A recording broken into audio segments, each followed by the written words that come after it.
ಎಲ್ಲರಿಗೂ ನಮಸ್ಕಾರ. ನಾನು ನಿಮ್ಮ ಜಶ್ರಿತಾ. ನಾನು ಇವತ್ತು ಅಭಿನಯ ಗೀತೆ ಹೇಳುತ್ತಿದ್ದೇನೆ. ಅದರ ಹೆಸರು ಬಂದು ಕೇಳಿದ್ದು ಸುಳ್ಳಾಗಬಹುದು.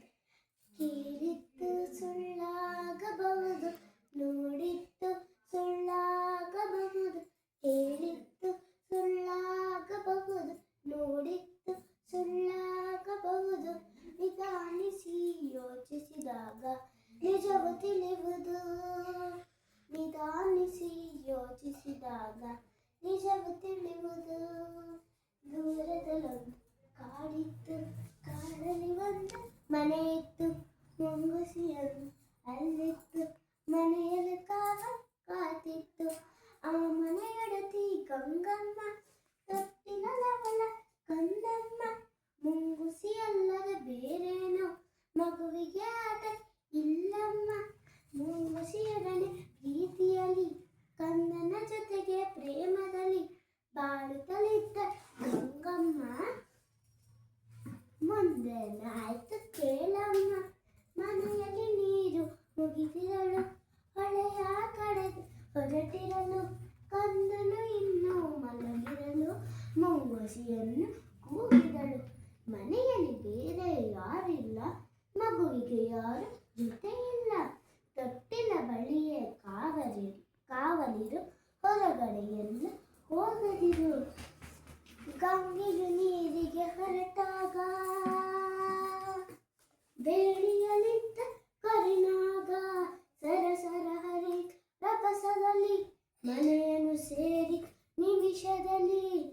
ಮುಂಗುಸಿ ನೋಡಿತು ಹಾವನ್ನು, ತೊಟ್ಟಿಲ ಬಳಿ ಬರುವುದನ್ನು.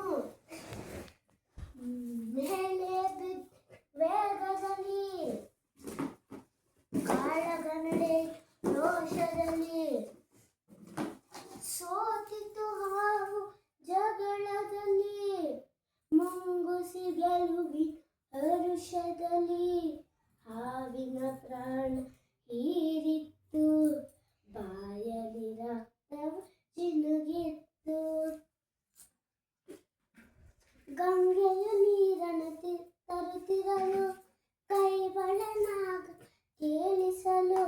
ಮುಂಗುಸಿ ಬಾಗಿಲ ಬಳಿ ಬರಲು, ಬಾಯಲಿ ರಕ್ತ ಕಲೆ ಇರಲು. ಬೆಚ್ಚುತ್ತ ಗಂಗೆ ನೋಡಿದಳು, ಮಗುವನ್ನು ಕೊಂದಿದೆಯಿತು ಎಂದು.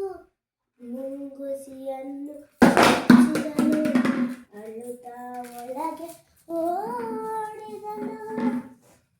ತೊಟ್ಟಿಲ ಕಂದನು ನಗುತ್ತಿತ್ತು, ನೆಲದಲ್ಲಿ ಹಾವು ಸತ್ತಿತ್ತು. ದುಡುಕಿನ ಬುದ್ಧಿ ಬಲಿಯಾಗಿ ಮುಂಗುಸಿ ಕಥೆಯೂ ಮುಗಿದಿತ್ತು. ಕೇಳಿದ್ದು ಸುಳ್ಳಾಗಬಹುದು, ನೋಡಿದ್ದು ಸುಳ್ಳಾಗಬಹುದು. ಕೇಳಿದ್ದು ಸುಳ್ಳಾಗಬಹುದು, ನೋಡಿದ್ದು ಸುಳ್ಳಾಗಬಹುದು. ನಿಧಾನಿಸಿ ಯೋಚಿಸಿದಾಗ ನಿಜವು ತಿಳಿಯುವುದು. ನಿಧಾನಿಸಿ ಯೋಚಿಸಿದಾಗ ನಿಜವು ತಿಳಿಯುವುದು. ಧನ್ಯವಾದ.